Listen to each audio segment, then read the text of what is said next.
Bien, là j'ai l'impression d'être vraiment sur une scène, parce que je ne vois pas mon public, ce qui va me permettre d'être complètement détendu. Bien, bonsoir à toutes et à tous. Donc, je ne me présente plus. En revanche, je vous remercie d'avoir été à ce point assidu. Et je vous propose de vous accompagner encore pendant 15 minutes, puis ensuite je céderai la parole à mon camarade Pierre Carlotti, qui lui rentrera dans un débat un petit peu plus technicien. Donc, toute la journée, depuis ce matin, on parle du feu, on parle de ses effets sur nos concitoyens, sur nous-mêmes, et puis également ses effets sur l'environnement. Mais permettez-moi rapidement quelques chiffres, ça finalement vous repartirez avec, si ce n'est le menu, quelques données qui concernent les incendies en France. Je pense que ce n'est pas inutile d'avoir un peu une cartographie ou plutôt une petite fiche signalétique sur ce phénomène. Très clairement, lorsque nous regardons les principaux, je dirais, concernés par ces incendies, outre bien évidemment l'habitant, si on regarde le milieu entrepreneurial, l'entreprise, je dirais dans le niveau de ses préoccupations, de sa perception du risque, l'incendie vient en troisième partie. Première partie, c'est bien évidemment l'échec de l'exploitation commerciale ou industrielle de son objet. Deuxième point aujourd'hui, c'est tout ce qui concerne la désorganisation ou la menace cyber. Et le troisième point, avec le changement de réglementation et les intempéries ou les catastrophes naturelles, c'est l'incendie. Donc vous comprenez bien que pour un certain nombre de nos concitoyens et ceux qui sont actifs, agissant en France, l'incendie est primordial. Deuxième point, rentrons dans les chiffres, les incendies en France, c'est 300 000 à peu près par an, et ils ont triplé en 30 ans. Donc de temps en temps, on peut se rassurer en disant cette année, ils ont baissé de 3% ou 4%, l'an prochain, ils remonteront peut-être. En tout cas, c'est 300 000 interventions. Concernant des incendies principalement, je dirais, de végétation, forêt, broussailles, puis ensuite c'est de l'habitation. Puis après, c'est des feux de véhicules et voies publiques. Et puis ensuite, c'est des feux d'ERP et d'entreprise. Mais ne nous trompons pas, les feux d'ERP et d'entreprise sont parfois les plus dramatiques, entre guillemets, sur le plan de l'activité, bien évidemment, économique, chômage, lourde reconstruction. Et puis ensuite, ça interroge, mais ça fait évoluer aussi la réglementation. Ces feux entraînent chaque année 400 morts. Certes, un chiffre en diminution, mais ainsi un chiffre important. À côté de ça, 13 000 blessés, 10% dans un état grave. Donc ce n'est pas non plus quelque chose à mésestimer. Je fais abstraction, bien évidemment, de tout ce qui concerne les oxycarbonés liés à la défectuosité d'appareils de chauffage. C'est 3 000 morts par an, autant que sur les routes de France. Vous voyez, que vous soyez chez vous sur les routes, finalement, le danger est partout. Bien. Donc, une fois qu'on a fait un petit peu cette analyse, on s'aperçoit que le feu concerne véritablement tout le monde et c'est vraiment l'objet de ce colloque, et on arrive vers la fin. Et je crois que vous avez vu que beaucoup de choses sont en marche en France, dans le domaine de la recherche, dans le domaine de l'entrepreneuriat, de l'entreprise, et puis dans le domaine aussi des professionnels, des hommes de l'art, que je représente aujourd'hui avec beaucoup d'humilité, mais avec beaucoup de plaisir. Et donc, c'est quelque chose, et je pense qu'à travers toutes les interventions depuis ce matin, vous avez bien compris qu'autour de la table, on était tous aujourd'hui autour de la table. Alors maintenant, avançons un petit peu dans ce que on a fait de la science dure, de la science donc fondamentale et de la science appliquée. Il y a un champ qu'on n'a pas exploré, c'est la science divinatoire. Donc là, je vous propose pendant 5-10 minutes de faire un peu de science divinatoire. Puis après, je passerai la parole à quelqu'un de plus sérieux du laboratoire central de la préfecture de police. Alors, en science divinatoire, c'est demain, à quoi va ressembler le feu. Et avant de commencer par parler du feu, je vais regarder un petit peu qu'est-ce qui est intangible, en fait, dans la façon de conduire notre métier, puis ensuite, dans ce qui influencera le développement et la propagation, la prolifération de ce feu. Donc, je vous propose de nous concentrer sur nous, sapeurs-pompiers ou hommes de l'art.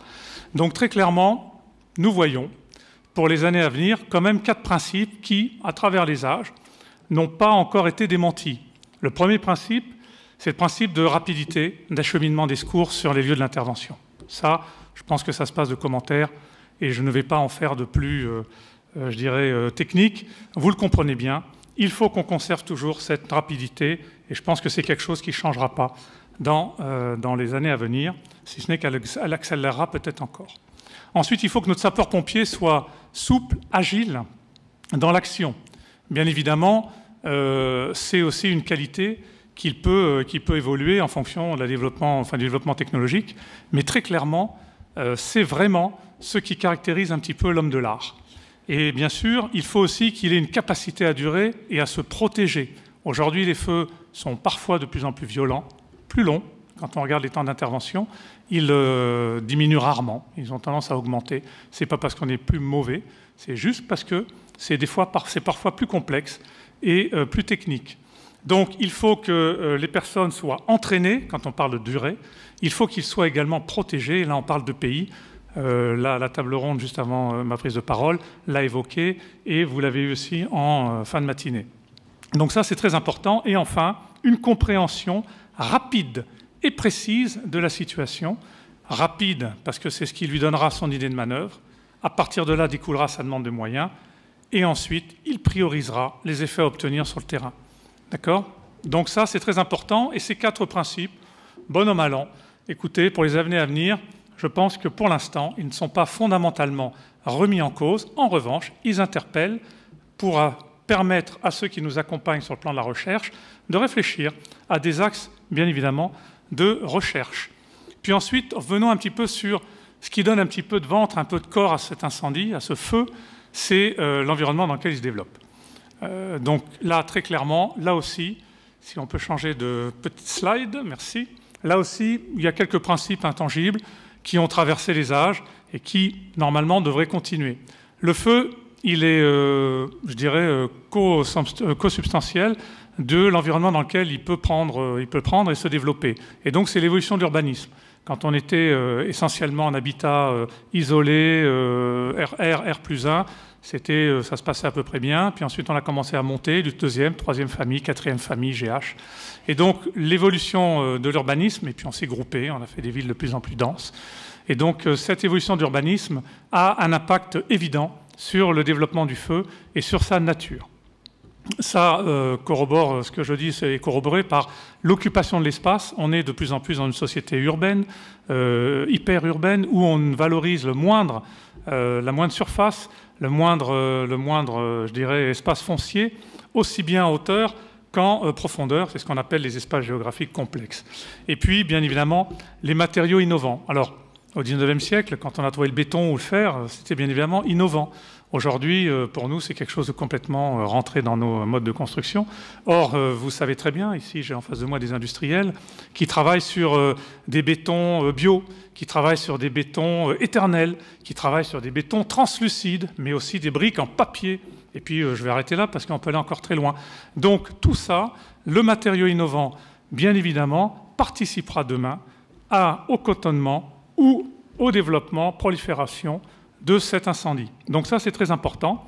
Ensuite, l'activité humaine. N'oublions pas, bien évidemment, que tout n'est pas désincarné. Ce feu est souvent incarné, que ce soit l'être humain dans ses activités courantes, de vie de tous les jours, mais également dans ses activités industrielles et autrement de loisirs, et puis plus gênant, délictueuses, on a dit ça comme ça.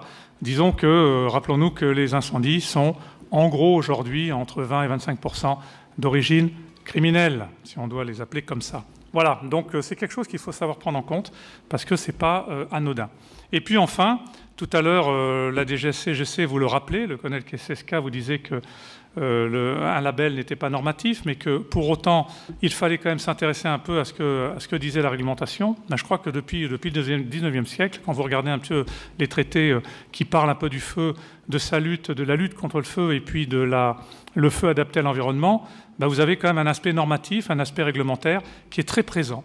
Donc ça, je pense que ça va continuer parce que finalement, l'être humain a besoin de se rassurer et l'aspect juridique des choses est finalement un bon rassurant. Voilà.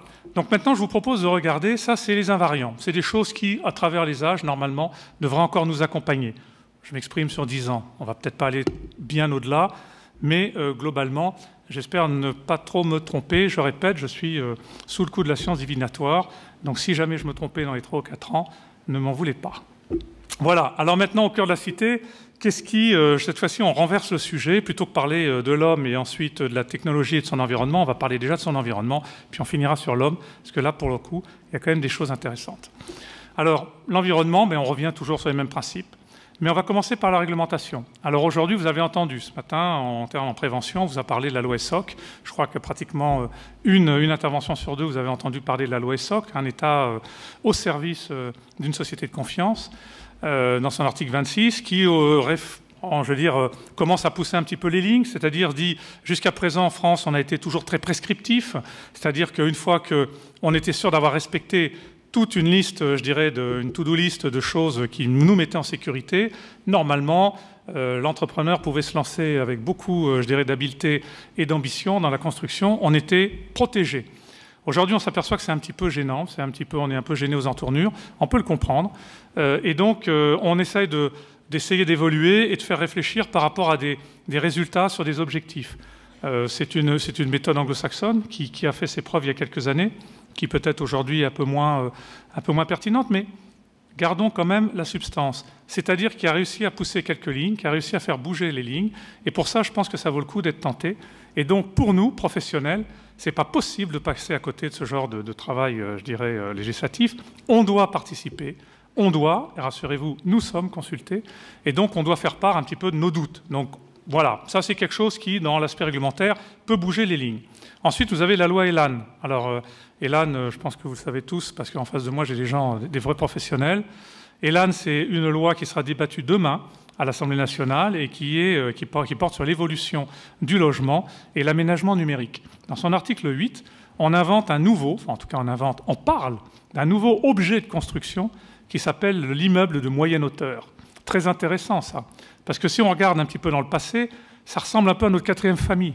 Et les quatrièmes familles, je ne vous ferai pas l'injure de vous dire que ça nous a posé, et ça nous pose encore, quelques petits soucis. Bien. Donc, aujourd'hui, c'est une loi sur laquelle on doit aussi se pencher.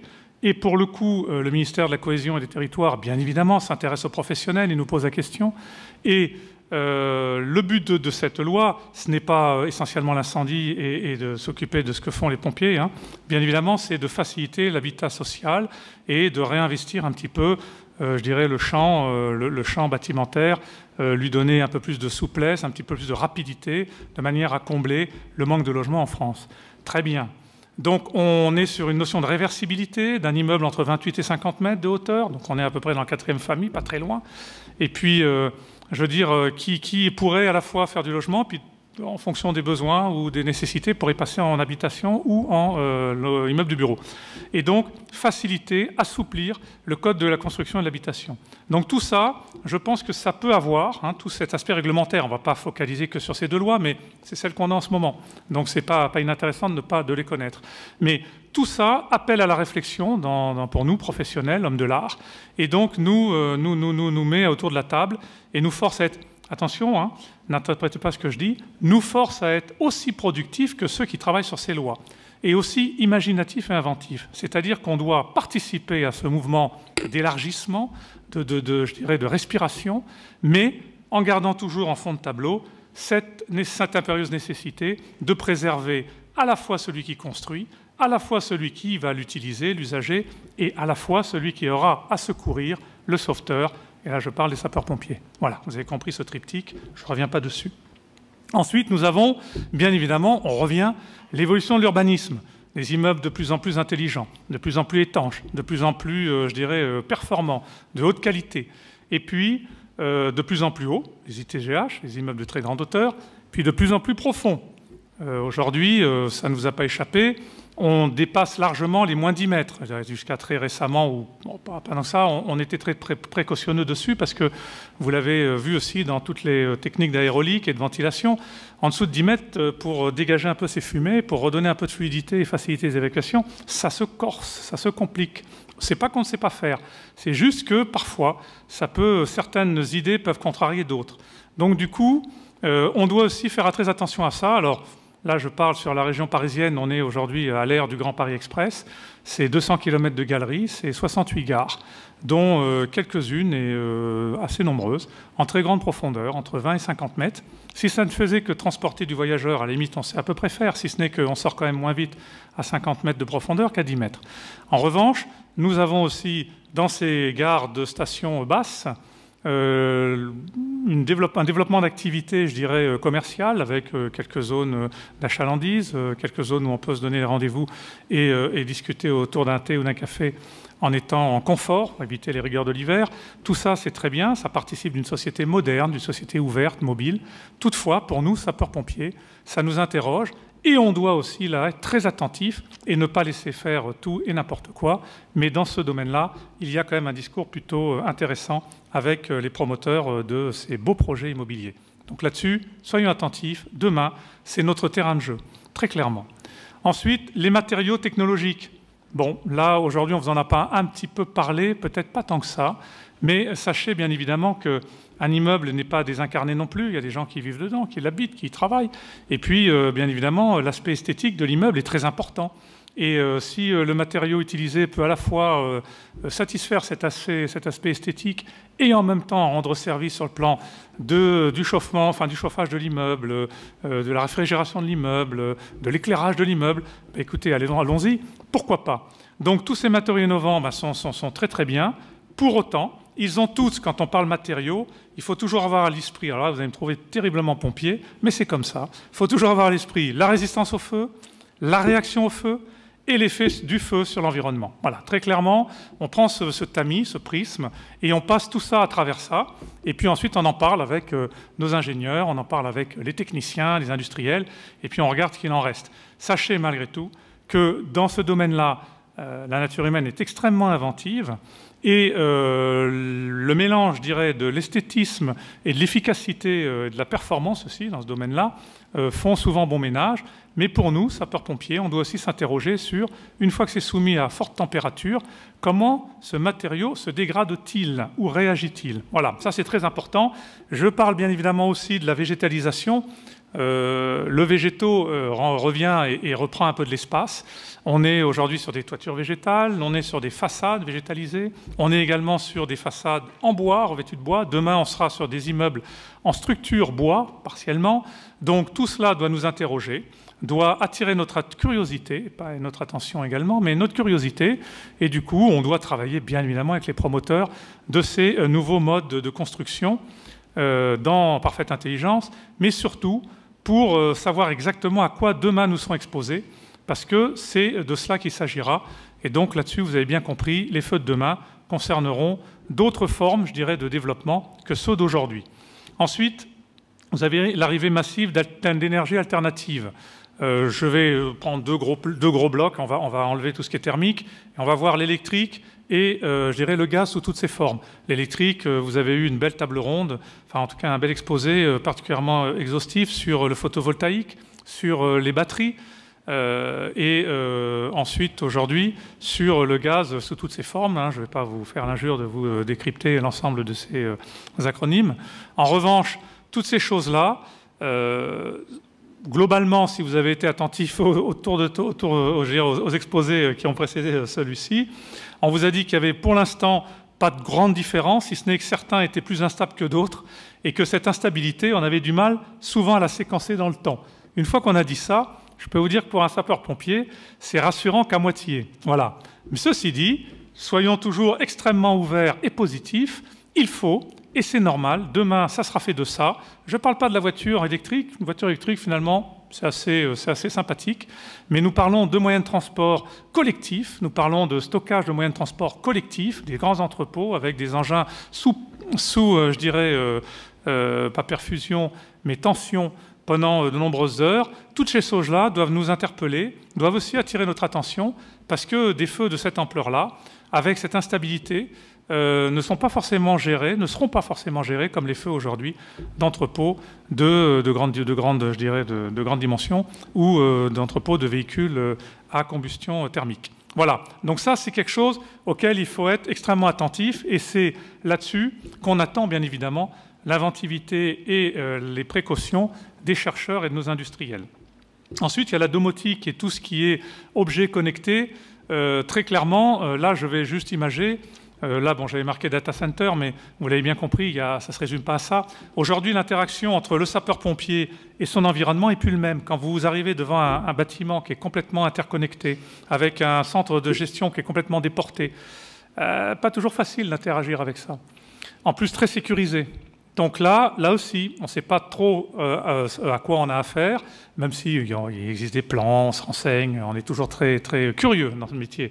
Mais pour autant, il faut être extrêmement attentif parce que un objet connecté, la domotique à domicile qui a été créée pour un usage particulier, face à une désorganisation, un dysfonctionnement, ça ne fonctionne pas toujours comme on l'espérait ou comme on le souhaiterait. Et ça, nous, on doit le prendre en compte parce que ça peut induire des réactions non conformes et de notre part, donc, une exposition également non conforme. Donc attention.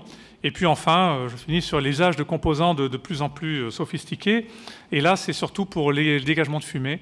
Tout ce que cela peut occasionner, même si, bien évidemment, il y a un travail en laboratoire, il y a beaucoup d'études, il y a beaucoup d'analyses sur les dégagements, mais ça ne vous avait pas échappé que lorsqu'on passe quelque chose à un banc d'essai, c'est dans les conditions du banc. Et que le lendemain, lorsqu'on n'est plus tout à fait dans les conditions du banc ou du laboratoire ou de l'essai laboratoire, parfois les choses peuvent dériver et ne pas complètement... on ne s'attend pas forcément au résultat qu'on avait observé. Voilà. Donc il ne faut pas avoir le mal partout, mais notre profession nous force forcément à le prendre en compte quand même. Je vous propose de passer à l'autre slide qui, là, cette fois-ci, s'intéresse à nous. Voilà, les femmes et les hommes qui qui portent l'uniforme et qui conduisent ce métier. Aujourd'hui, sur elles et eux, ou sur eux et elles, s'exerce une recherche de performance. Nos interlocuteurs attendent de notre part un peu plus de performance. Ils veulent comprendre, ils veulent savoir exactement pourquoi on fait ceci, pourquoi on fait cela. Et donc, à partir de là, ça peut que nous tirer vers le haut. Donc, ça peut que nous forcer à réagir en essayant de trouver les meilleurs moyens d'extinction, la meilleure façon d'engager nos femmes et nos hommes. Tout à l'heure, dans l'analyse performantielle, vous en avez vu un étalage tout à fait intéressant, en tout cas une démonstration tout à fait intéressante. Et donc, cette demande, cette recherche de performance s'applique à nous et exige beaucoup de nous. Donc ça, c'est quelque chose auquel il faut qu'on pense et qu'on travaille avec tous ceux qui nous soutiennent dans ce métier. Ensuite, on a aussi, bien évidemment, vous l'avez vu, si on a un environnement complexe et un petit peu difficile en partie haute et en partie basse, pour nous, forcément, ça se traduit par des difficultés de pénétration, des difficultés de reconnaissance. Et donc, ça nous oblige à nous carapassonner peut-être un peu plus. Ça nous oblige à réfléchir à nos modes opératoires et à changer parfois nos modes opératoires. Et là aussi, quand j'évoque tout ça, c'est autant de champs qui doivent être pris en compte par la recherche, puis ensuite l'industriel, pour nous proposer des solutions innovantes qui permettent d'épargner un peu la vie de nos femmes et nos hommes et au moins nous permettre d'être aussi efficaces et de répondre à l'attente de performance de la part de nos concitoyens. Ensuite, vous avez une combinaison d'outils et de techniques qui nous permettent de maîtriser un petit peu tous les phénomènes, tous les flux.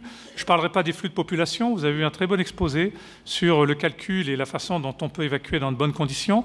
Mais je parlerai de 3 autres types de flux. Le flux, les fluides, ceux qui alimentent, qui font vivre les immeubles. Donc là aussi, il faut être très attentif à la façon dont se développe le transport, que ce soit le gaz, l'électricité, mais l'eau également. Ensuite, le flux, l'aérolique, lorsque le feu se déclare. Vous avez le flux fumigène, beaucoup de fumée, savoir un peu comment on les cantonne, comment on les dirige, comment on les contrôle. Et puis vous avez le flux thermique, c'est le feu, comment on le cantonne également, on le contrôle, on le pousse, on le recule, on le maîtrise. Et ça, c'est très important. Pour nous, c'est autant aussi de terrain de recherche, de territoire à conquérir dans les nouvelles technologies, parce que ça épargnera, et c'est le dernier point, l'éloignement des dangers, ça épargnerait la vie de nos femmes et nos hommes. L'éloignement des dangers, c'est typiquement tout ce qui peut être lié à la robotique, le fait qu'on soit un peu déporté par rapport à l'attaque. Tout à l'heure, on parlait d'attaque offensive, de proximité, d'atténuation. Aujourd'hui, on est, en tout cas, le sapeur-pompier français va au plus près du sinistre pour agir à l'origine du sinistre. Aujourd'hui, on s'aperçoit que ça reste toujours très dangereux et qu'avec les nouvelles technologies, peut-être, il sera possible de travailler un petit peu en déporté et de pouvoir avoir une action aussi efficace. Voilà. Autant, je dirais, de domaines qu'on livre à votre sagacité, les chercheurs, les universitaires, le monde industriel, autant de sujets qu'on livre à votre sagacité. Alors, si je devais résumer avant de passer la parole à Pierre, pour qu'il illustre un petit peu, ou qu'il donne un petit peu, qu'il incarne un peu toutes ces directions, je dirais que vous voyez bien qu'on a 2 grands domaines. Alors, j'en ai parlé que d'un finalement. Le premier grand domaine, c'est l'ingénierie. Donc, il y a encore de beaux jours pour les travaux en laboratoire de recherche dans le domaine de l'incendie et de la lutte contre l'incendie et la préservation de ceux qui participent à cette lutte. Là, très clairement, il y a tout un pan. Et ensuite, il y a un autre pan, et ce pan-là, il est en plein développement, c'est tout l'aspect sociologique. Aujourd'hui, quand on parle de feu, quand on parle de la façon dont on lutte et on interagit avec notre environnement, certes, il y a tout un aspect très technique, mais il y a un aspect surtout sociologique, à la fois l'étude des organisations humaines. Pourquoi? Parce que ces organisations ont des attentes vis-à-vis de nous, et ils ont aussi des acceptations.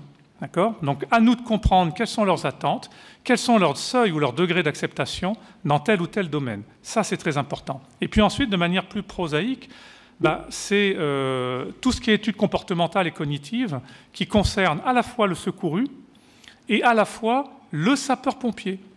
Voilà, ça c'est très important. Il faut aussi s'intéresser à comment il nous perçoit, le secouru, la requérante ou le requérant, qu'est-ce qu'il attend de nous, et puis l'amener aussi sur un champ, je dirais, d'éducation, de sensibilisation. Ça c'est tout l'aspect résilience, bon, que je ne développerai pas plus, mais ayez ça dans un coin de votre esprit. Ça, c'est tout un pan encore à développer, à débroussailler, à travailler entre nous.